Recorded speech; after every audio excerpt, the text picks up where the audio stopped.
All right. Well, hello, good afternoon. Welcome to the Fierce Factor podcast, Dr. Rachel Day. I am so excited to have you here with me today. I'm so excited to be here. Thanks, Kaylee. Oh my gosh. So, Rachel, I have been looking forward to having this conversation with you because, as you and I have discussed through the course of our work together and getting to know each other, we have realized that we are like kindred spirits in the sense that one, we're out of the box thinkers. For We sure. both have growth mindset, and we're both kind of misfits in a way, you know? And Totally. when I first started my business, I had this like dying, like I swear I was manifesting you into my life because I had this like thing inside of me where I knew that there were amazing, brilliant doctors that were walking that line, that they were taught to walk, going through school, and had these ambitions to become something and start a business that was disruptive in our industry. And because I just knew that you were out there and you came. Not only did you come to me, but this last class of the Academy, I swear you brought like 6 other women with you that are just complete badasses. And I cannot wait for the rest of the world to hear from you, hear what you're all about, hear your story, because you have so much to say. And seriously, everybody grab your glass of water or your tea and enjoy this one, because this Or one, your glass of champagne. yeah, or champagne. That's what we were saying. Like it's 1:00 here, so I was like, that might, people might think of me, but anyway. So yes, welcome. So Rachel, tell the listeners a little bit about yourself and your journey to becoming a board certified dermatologist. So I love that you use the word misfit, because I think that is exactly how I felt growing up and could never place it. And finally, I'm in a space to be like, that is such an opportunity for growth and to connect with people. So that's sort of going to be the foundation. So I was actually born in the Bronx, and I'm half Jamaican. My mom's Caucasian, but I was raised with a Hispanic dad. So culturally, I grew up Hispanic, and I have no cultural Jamaican influence. And then we moved from the Bronx to the suburbs of a, affluent suburban New Jersey town. And you can imagine, as the only, half Jamaican Hispanic in that town, how much of a misfit you can feel like. And both of my parents, my dad's a doctor, my mom's a nurse, and, we're always worked in the city. So our family dynamic was just different. And I'm a firstborn. So what do you do when things are different? You default to where you get high praise, right? So I was always excelling in school, honor roll. I've always been athletic, specifically volleyball. And so that to me felt like the way, I don't want to say to fit in, but it was a norm, right? It's an equal playing field when you're, dotting I's, crossing T's, getting A's, becoming player of the year, all of those things. And it felt like how I could relate to my peers, because there really wasn't anyone around that could understand, my family, right? We grew up, I grew up having a Dominican nanny in my house from until the time I was 10, and spoke Spanish with her, and nobody else spoke Spanish in my town, and all of these sorts of things. So I wound up going to Lehigh to play Division I volleyball. And I was in the business school, believe it or not. So talk about the next misfit stage. I found myself in these classes and was just like, gosh, this is so uninspiring. Everybody else at Lehigh was part of, and this is right before the economy, or, the economy crashed. So everybody was like JP Morgan, Morgan Stanley, Lehman Brothers, like the big four, KPMG. And I was like, I don't even know what those letters mean together, because I was just not part of that culture. And so I dropped out of the business school and went into the arts and sciences, because I defaulted to what felt safe, right? Like my dad's a doctor, my mom's a nurse. I had easy access to mentorship within that space, and decided my junior year that I was like the summer before starting senior year that I was going to go to medical school. I was just going to do it. I'm going to go to medical school. And I got in early at Cornell Medical School. And I remember people in college just being like, what exactly? Like, I'm like, oh yeah, I got an early decision. And they're like, okay. Yeah. So, Like so this I went, out. yeah, right. I mean, again, academics, athletics, all of that it's an easy way to connect. And when I was in medical school, one of the things that I loved is that Cornell was so diverse. You know, in my first year class, there was a woman who started with me. She's 42. She had a PhD in psychology and went back to medical school. So there were all walks of life. And in some ways, we were all kind of misfits, right? You're put together with this 102 other people. My best friend from medical school is, yeah, my best friend from medical school was from St. Louis, came out as gay. He was my roommate. I mean, everybody was just sort of finding themselves in that space. So it felt really comfortable. And dermatology, to me, felt like that natural expression of what we are on the outside is so much that projected, you know, and received and can shape who we are. And so having the opportunity to connect on that level with my patients and understand and have felt that feeling of, oh, I don't really belong here, but creating and holding space for them to feel their best, that's what drew me to the field. So that's a long-winded answer, but that's how I settled on dermatology. And it's really been an amazing platform for me to discover my entrepreneurship and other things that I want to bring in and manifest in my life. Right. Well, I do think it's pretty fascinating. You told me the story about, being a volleyball player, a collegiate athlete, I mean, obviously a complete overachiever, and something to the effect of sort of wanting to like almost minimize or dim your light, so other people didn't feel sort of threatened or intimidated, wanting to try to fit in, not being too out there. And I think it's really interesting because you have a very fascinating story about starting out in New York, working in more of a systemic, dermatology environment, and then making that move to entrepreneurship. So I'd love for you to share a little bit about that. Yeah. So everybody knows money makes the world go round, right? So my first job out of residency was in the town that I live now, part of the health system. And it allowed me to work on financial stability, which, being a resident in New York, having a kid going through IVF, medical school debt, the whole nine, made that super important. But what I found when I arrived and landed in the job was that it honestly sucked my soul. And it did that because of the structure of the system, where here I felt called to connect with people, to share and hold this space with them, to follow them on a longitudinal journey and have this connection. And I was given 3 to 5 minutes, to see a panel of 40 patients, and you can't possibly, and you can do it for a time, but I got to the point where we had enough stability to make the plan to just go for it, right? And to stay exactly in the town that needed the appropriate dermatology care. So it was a launching pad, to get me to that point where I felt comfortable just diving right in. But it wasn't easy, certainly, to get there. And you mentioned dimming the light, right? As women, we want to shrink, right? We don't want people to know that we think that we're doing a great job. And we may not even know that we're doing a great job.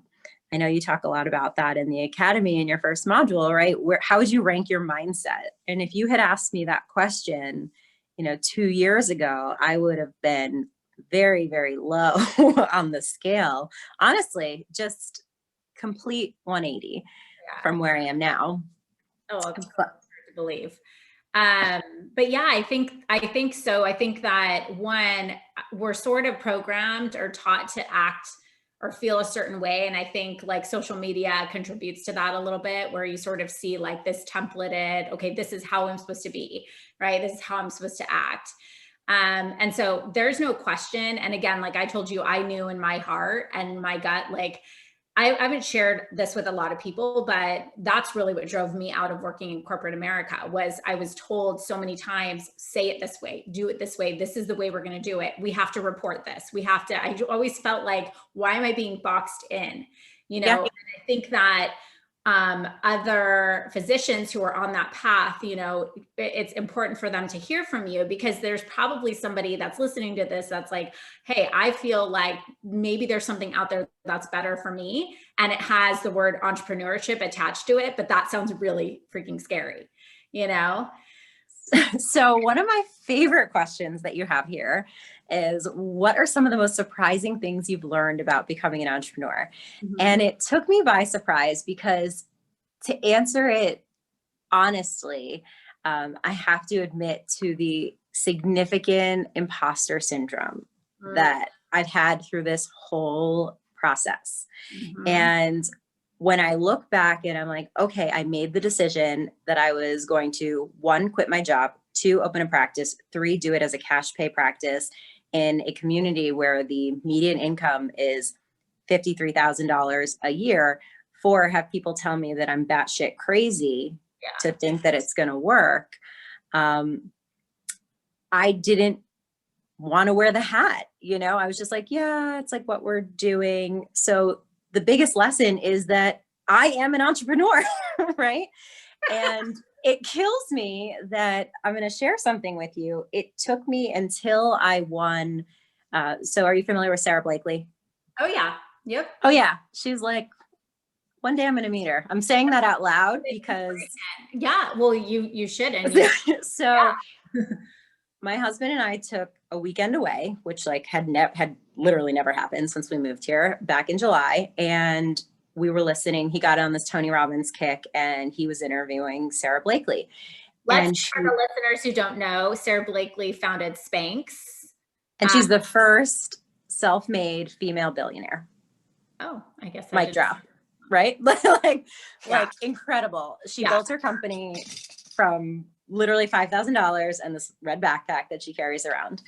And the story, the level of rawness that she had in just saying, I didn't know what I was doing, but I was willing to try and keep trying and to guard that, not a secret, but to guard it close to my heart until I felt ready to put it out into the world. But I was taking steps the whole time. Yeah. That really resonated with me. And I went, you know, in the car, I was there Googling and reading all about Sarah Blakely, and the Red Backpack Fund came up. Yeah. So the Red Backpack Fund is a grant that came out during COVID to support female entrepreneurs with a $5,000 grant, a year pass to masterclass, you know, and a few other perks like this Red Backpack. And I thought, I'm going to apply to this. And I won a grant. No kidding. Yeah.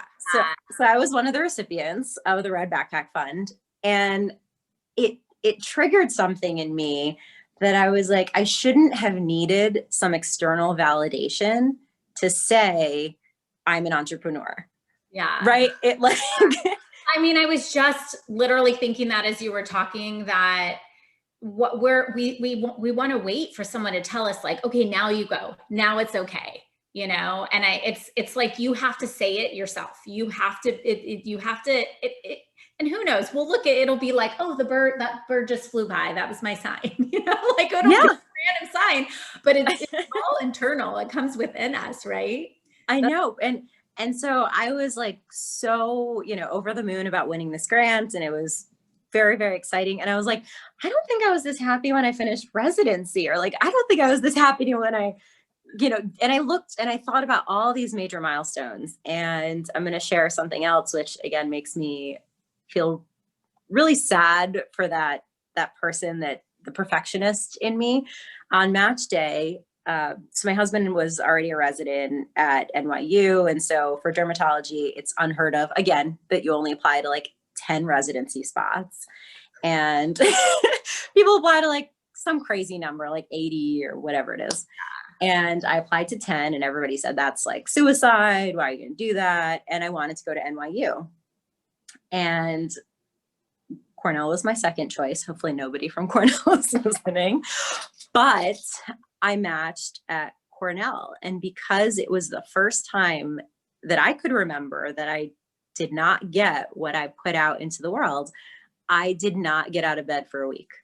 Wow. And did not like refuse to celebrate. It was like a complete failure in my mind. Like, how could I have set this intention to like, this is what I'm going to do? And like, I totally missed the mark. And at like the highest level, right? We're talking about a specialty that so many just dream of getting into. And here I was crying in my bed because I matched at an Ivy League dermatology program. So that level of needing to belong or needing that approval was how I lived my life for so long. And in winning this grant, I know exactly why I won it, because you had to have a video submission. And in that video, I just let my guard down. And I just said what was on my heart. And I said, you know, this is my intention. This is what I'm bringing to the world. And that was validated. It wasn't, you know, I'm going to make the next biggest, baddest better. It was like, no, this is me as I am. And this is my contribution and willingness to serve, you know. Yes. Help me. Well, that's literally, I mean, from an entrepreneurial space, that's not what we're taught. We're taught more revenue, acquire more clients. Like that's what's out there in the world, you know? Yeah.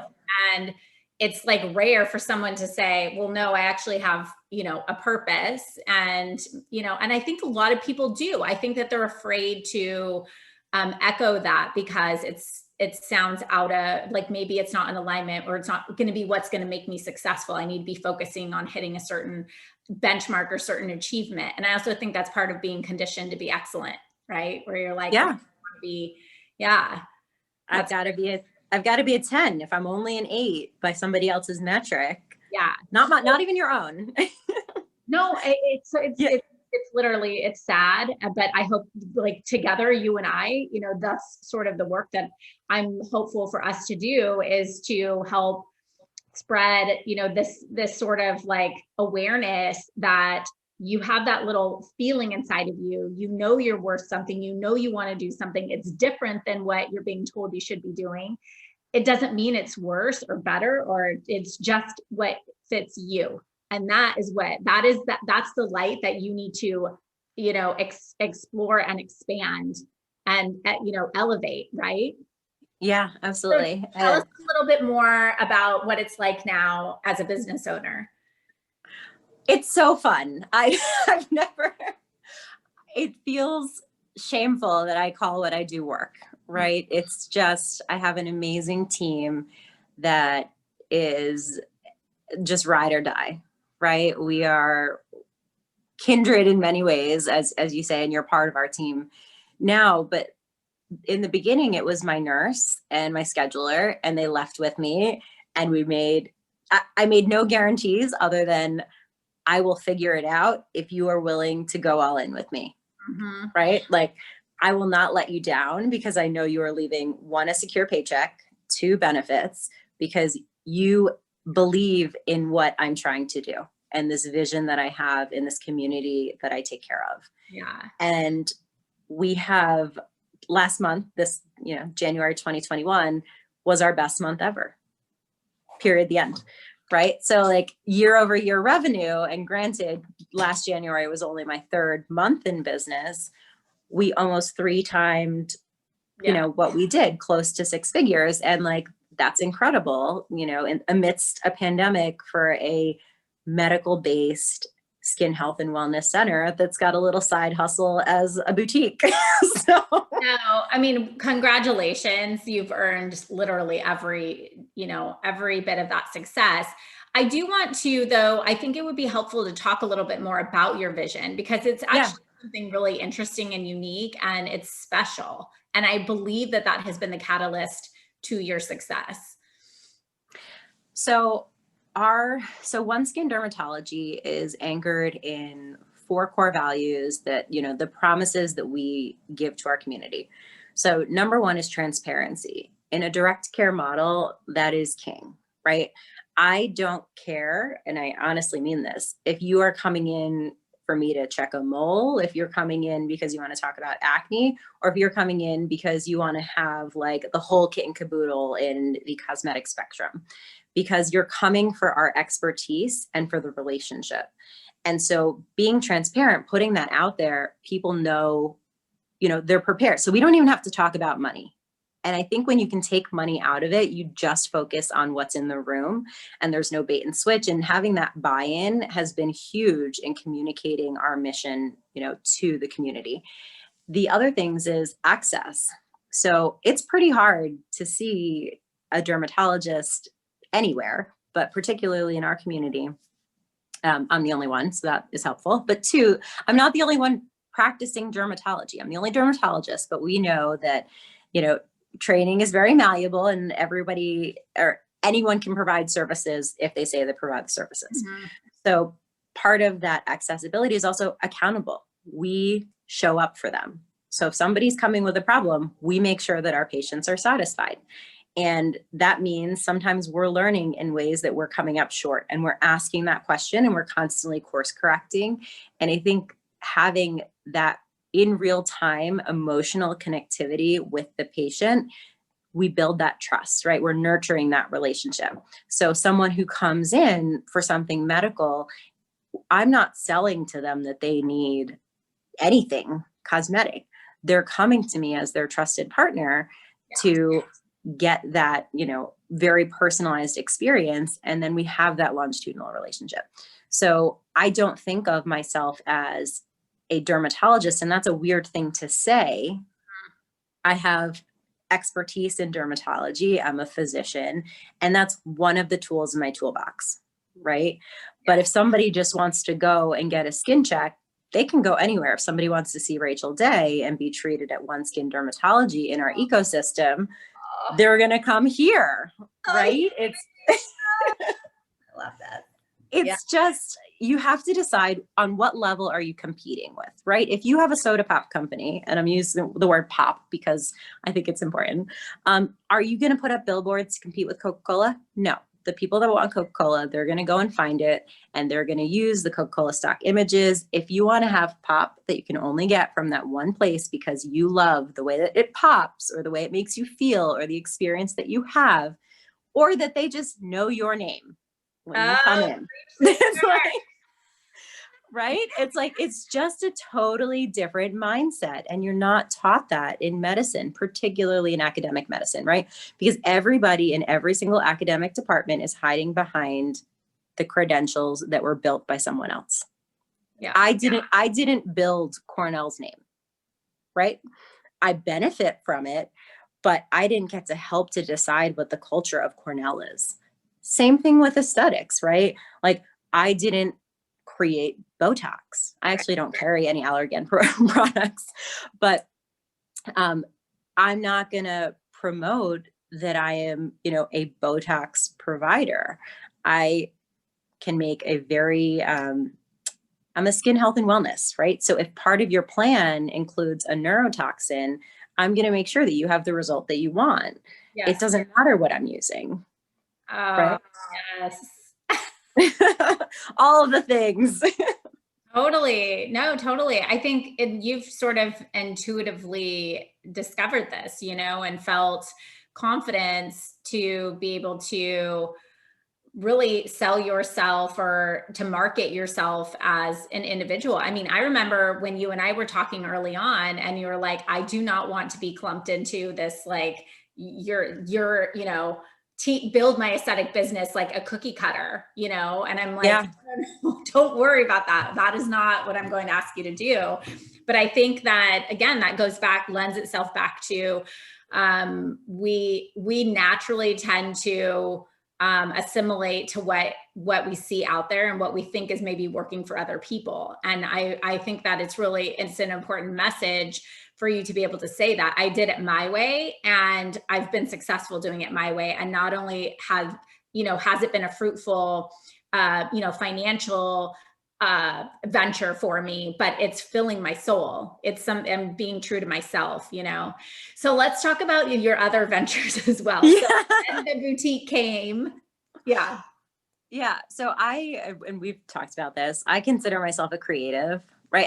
I couldn't identify it at the time, but I planned my entire wedding, like 180 person wedding. I picked out everything down to the color of like the napkin ring that goes on the thing. And I loved it every single moment.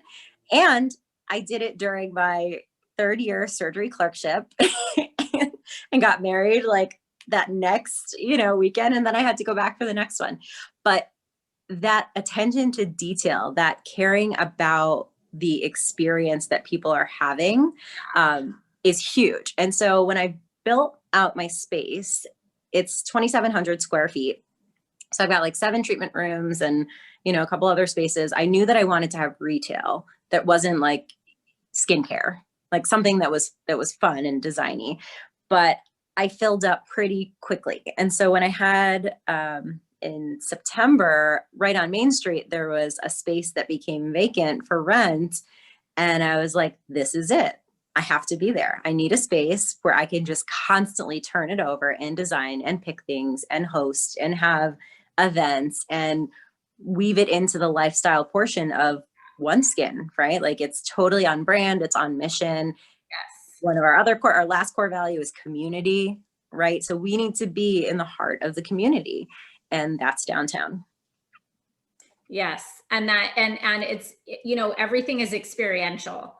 And so, Yes. I mean, we even talked about like you have already your plans for which lovely COVID sort of hijacked this, but for tequila tastings. Tequila tasting, because there's a cute little taco shop behind us. And so many women are looking for intimate spaces to connect. And I enjoy doing that, right? Creating the space and answering the questions and having that kind of one-on-one, more personalized experience.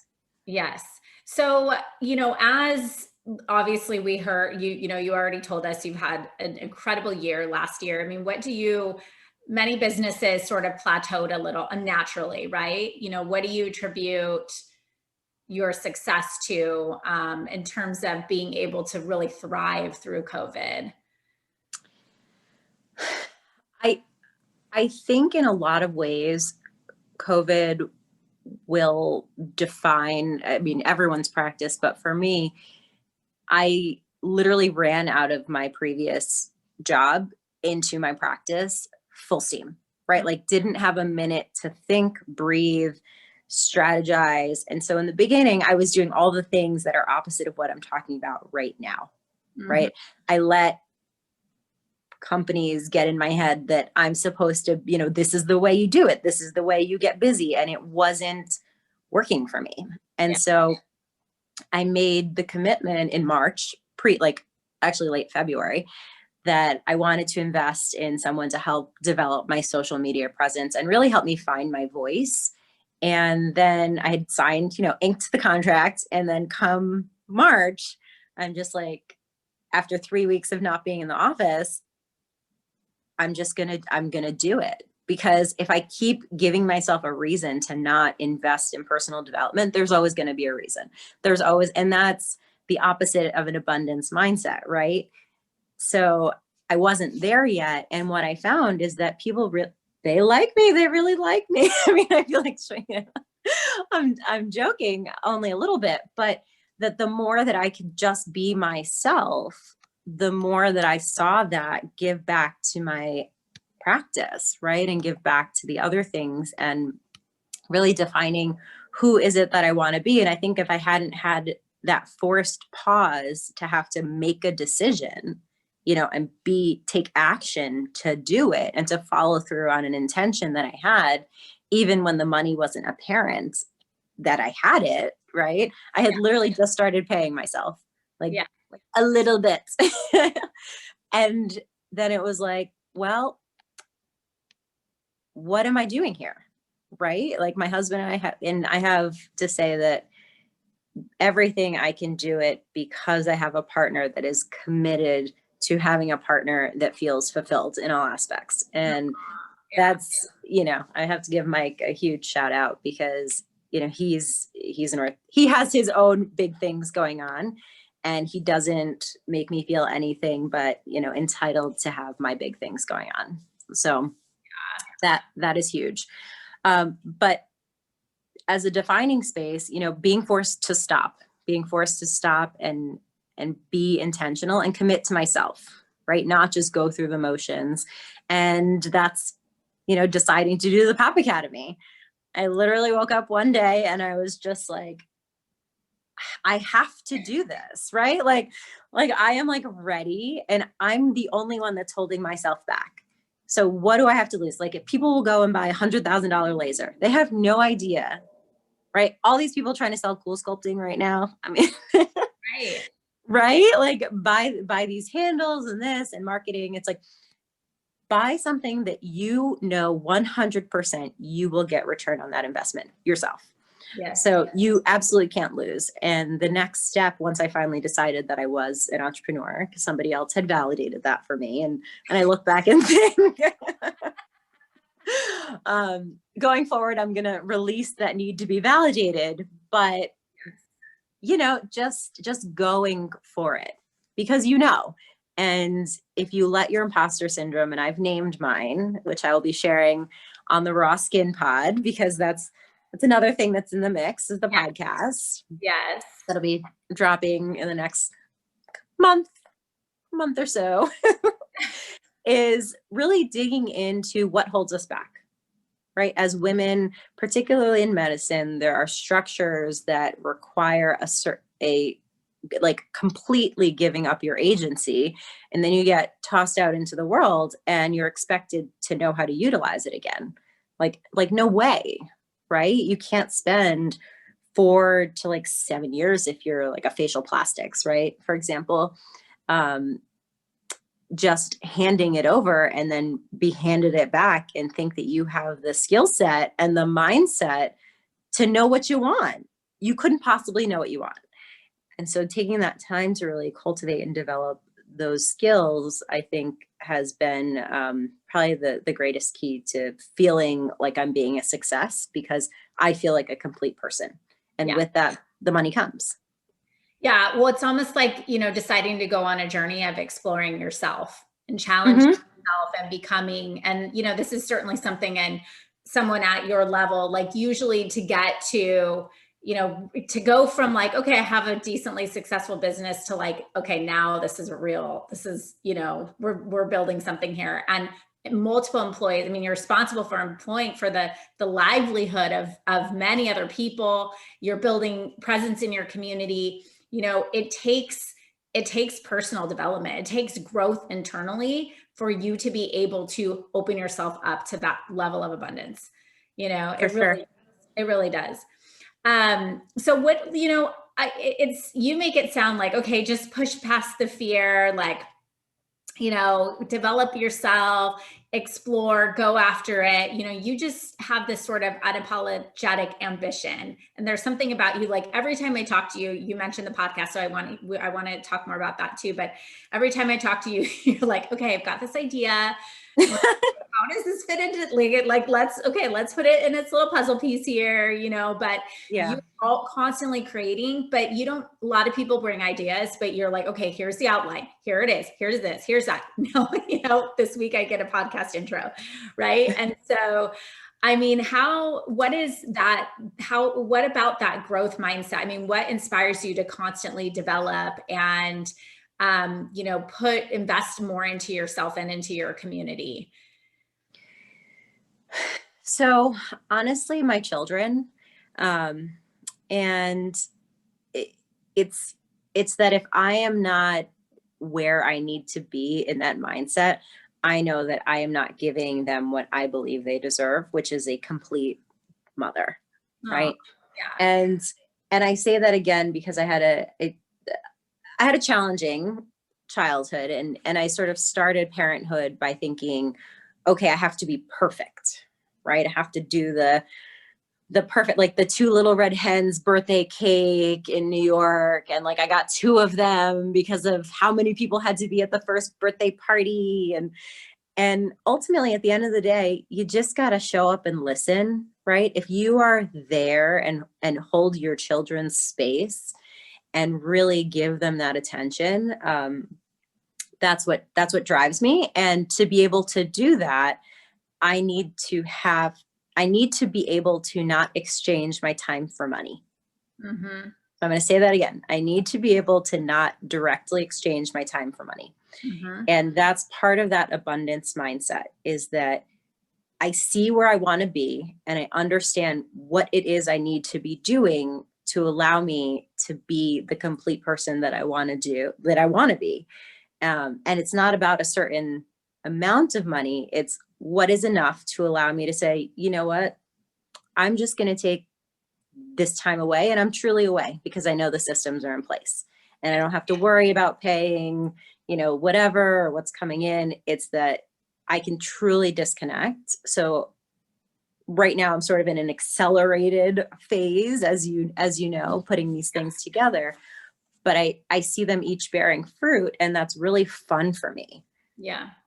So what would you say to one of your colleagues, or, another physician, maybe, a strong, strong-minded female who sort of sees opportunity and has a vision, but, the thought of their dreams, would essentially disrupt the status quo, and that feels very scary for them.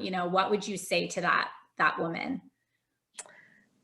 So I'm gonna get real honest with you. And what I tell my team, and I do it less now because I'm able to tap into that space, is I'm like, sometimes I just need to get a little drunk and then have my little voice memo out, and it's like whatever's on my heart. But the idea is you need to be able to release and be vulnerable with yourself, right? Most women are not able to get to that disinhibited space easily, right? You got to kind of like, it's like sex. You have to be warmed up to be able to feel like it's a good experience. And being vulnerable with yourself is no different than that, right? So I would have a glass of wine, sit down, and just get in a relaxed mindset. And I'm like, what do I want to do? Like, and write it down and like literally leave myself little love voice notes. And then a few days later, I would be like, okay, what was on my heart? And why haven't I done that yet? So we just need to get drunk. That's the strategy here. Well, I'm joking. I mean, yes, no, hopefully you're having fun, and, quarantine, in all seriousness, not drinking, drinking can be a problem if it's your coping mechanism. But whatever it is for you, figure out how you're able to just get to that subtle point of release where you can put your imposter syndrome away, right? And say it out loud. And that's why I talk about the voice notes. It's totally different saying something in your head. I want to start a podcast, right? In your head, which I've been doing for the better part of like 10 months. And then saying, I am starting a podcast out in the world, right? You're sort of drawing a line in the sand. And then if you don't do it, you're not holding yourself accountable to yourself. And then do you really want it? And if the answer is no, fine, you move on. But if the answer is yes, what's keeping you from taking action? And then you have to look at your environment. One of the things that I noticed, and it actually took me a while, and COVID has been kind of helpful in this way, is we don't realize the toxicity that we get from people that we love and that love us, right? Mm-hmm. Totally independent from their love for us, because it's not that they don't believe in you, it's that they want to protect you, right? Yeah. You have the security of an income, and how are you going to pay your bills, and how are you going to get health insurance, and how is this going to work? And asking these questions that sort of undermine your confidence and totally pump up your imposter syndrome. Like, who am I to do this?